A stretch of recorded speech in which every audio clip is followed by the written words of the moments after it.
नमस्कार दोस्तों।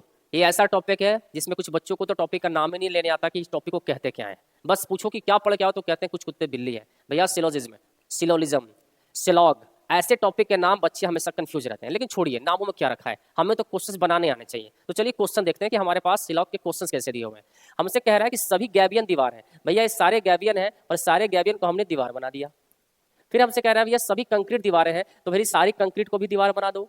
लेकिन ध्यान रखना गैबियन और कंक्रीट को आपस में मिलाना मत। उसके बाद कह रहे सभी पुल दीवार है, सारे पुल को दीवार बना दो। ध्यान रखना भैया सारा गैबियन भी दीवार है, सभी कंक्रीट भी दीवार है, सभी पुल भी दीवार है। यानी इस दीवार के अंदर तीन चीजें हैं। लेकिन अगर कोई आपसे कहता है कि भैया इन तीनों का जो दीवार के अंदर है इनके रिश्ते आपस में कैसे हैं, भैया नॉट श्योर।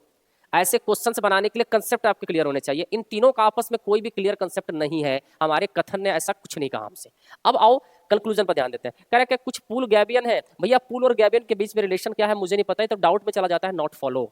दूसरा कह रहा है कुछ कंक्रीट पूल है। कह रहा है कंक्रीट का पूल से कोई रिश्ता, भैया यहां भी डाउट में चला गया, नॉट फॉलो। इसका मतलब ना ही निष्कर्ष एक अनुसरण करेगा, ना ही दो निष्कर्ष अनुसरण करेगा। कौन सा ऑप्शन है जो ऐसे चीजों को दर्शाता है? तो ना तो निष्कर्ष एक ना तो निष्कर्ष दो अनुसरण करता है। Option number C will be right answer. अगर आपने सीखा है कुछ तो भैया आपके लिए भी एक क्वेश्चन है ना, इसको बनाइए और कमेंट में चिपका दीजिए। मैं देखूंगा ना कि आपने सीखा क्या है। और ऐसे सवालों के लिए जुड़े रहिएगा कॉम्पिटिटिव वाइज परिवार के साथ। Thank you so much.